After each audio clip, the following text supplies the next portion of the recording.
연애 프로그램인데 진행자가 없습니다. 누가 저 사람은 원래 저렇습니다 라고 대신 말해주지도 않고 시청자의 감정을 편하게 정리해주지도 않습니다. 근데 이상하죠? 오히려 그렇기 때문에 더 진짜 같은 순간들이 나오거든요. 왜 제작진은 MC라든가 등 안전장치를 일부러 뺐을까요? 그리고 그 공백이 출연진들에게는 어떻게 다가오게 될까요? 오늘 영상은 유튜브에서 하고 있는 남의 연애 시즌4를 커플 예측이 아니라 인간이 관계에서 어떻게 안전을 만들고 시선을 견디는지 보는 프리즘으로 보겠습니다. 저도 지금 1화 중반부까지 본 상태라서 오늘은 결론이 아니라 초반에서 이미 드러난 구조만 깔끔하게 짚도록 하겠습니다. 여기서 제가 말하는 공백은요, 정답을 말해주는 사람이 없는 상태입니다. 진행자 한마디가 사라지면 우리도 출연자도 어떻게 행동해야 안전한지를 스스로 만들어야 하거든요. 이것이 남의 연애가 다른 연애 프로그램과 다른 부분이라고 보고 있습니다. 자, 그럼 첫 장면부터 들어가서요. 제가 결정적으로 특이하다고 느낀 지점, MC가 없는 구조부터 보도록 하겠습니다. 저와 함께 이 이야기를 따라가 보시죠. 자, 최근 웨이브에서 남의 연애라고 하는 이제 퀴어 연애 프로그램을 런칭을 했습니다. 이번에 처음 보게 되었는데요.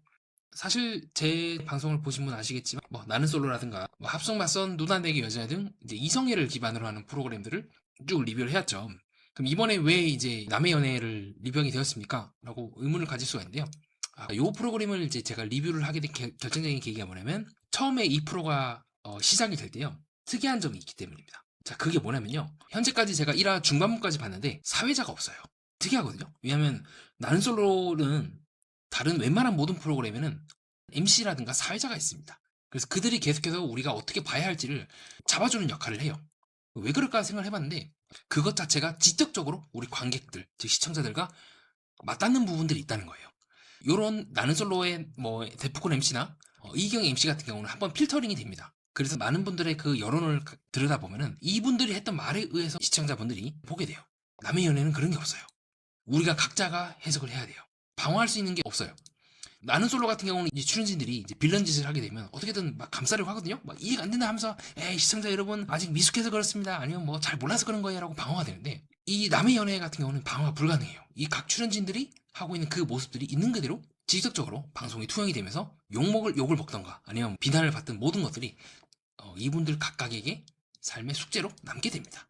여기 나오는 그 순간 돌이킬 수가 없다고. 그럼에도 불구하고 이 타이치 씨도 그렇고 용기를 내서 나온 거지 않습니까? 저는 이러한 시도 자체만으로도 상당히 의미가 있다고 보고 있습니다. 이분들이 상징하는 건 단순히 퀴어라는 게 아니에요.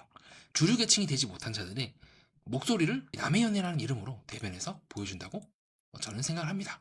그렇기 때문에 대부분의 연프들, 누난 내기 여자라든가 합숙맞선이라든가 불량연애도 포함해서요. 일반적인 연애들 프로그램은 이성애적인 규범을 깔고 시작해요. 우선 남자가 적극적으로 대시를 하고 여자는 이렇게 하고 그런 암묵적인 리듬이란 게 있죠. 물론 우리 솔로 지역에 나오고 있는 이 민지 씨라든가 혹은 미나 씨도 그렇고 적극적인 행보를 보이고 있긴 하더라도 이분은 자신의 정체성을 여성으로 두고 이 사회에서 여성은 이러한 역할을 한다. 여성은 이럴 것이다 라고 하는 그 틀에서 크게 벗어나지 못해요. 가령 우리 민지 씨도 이 승희 씨가 자기 외에 다른 사람에게 관심을 가지니까 알면서도 끙끙 앓거든요. 대놓고 그 사이를 회방 놓거나 그러지 못하고 결국에는 여성이라고 하는 그 어떤 이상의적인 규범 내에서 활동을 한다면 반대로 이 프로그램에서는 누가 리드하고 누가 선택받고 누가 감정 표현을 하는가 남자가 하는가 여자가 하는가 이 부분이 완전히 와르르 무너지게 돼요.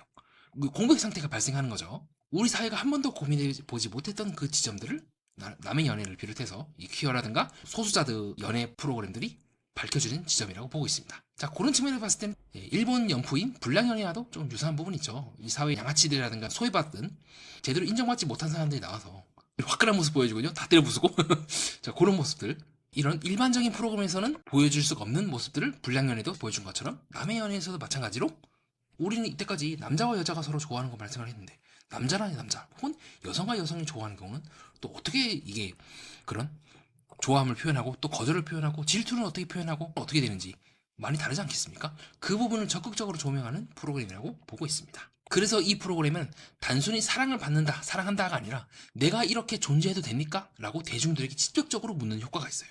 그렇기 때문에 저는 다른 연프와 다르게 사회자가 빠져있다고 보는 지점이기도 하고요. 우리 또한 남들과 같은 인간이 아닌가? 꼭 이성애를 해야지만 우리가 인간으로서 사랑받는 수 있고 사랑받는 그 조건이 충족되는 건가? 라고 이 프로그램이 정면으로 질문을 한다고 보고 있기도 합니다. 그렇기 때문에 일반적인 관중들은 잘 이해를 못할 거예요. 시청자분들도 일반적으로 봤을 때 우리 불량 연애도 그렇고 남자와 여자 간의 그런 연애를 전제를 했을 때는 남녀의 관계 흐름이 어느 정도 보이거든요. 뭐 남자가 먼저 다가가서 여자가 고민하다가 뭐 대시를 받아주고 그다음에 연애하고 그다음 결혼하고 이 커리큘럼을 거친다면 여기서는 이제 그게 완전히 다르게 흘러가는 거죠. 관객들은 기존의 연프에 있던 관념들을 갖고 들 거예요. 밀당은 이렇게 하는 거고 주도권은 이제 남자가 잡거나 아니면 뭐 조금 대통령 같은 경우는 여자가 잡는다 관계 이런 식으로 관념을 들고 온다면 여기서는 그게 무력화가 됩니다. 성적 지향성이라든가 정체성 관념이 다르게 보는 분들이기 때문에 그렇죠.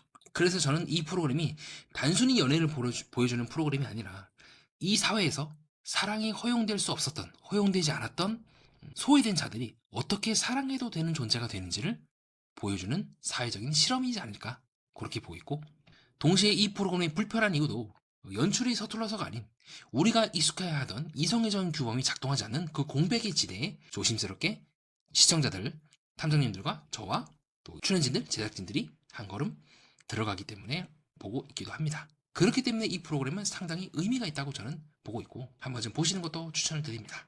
이상 정신보석 매니아였습니다. 봐주셔서 감사드립니다.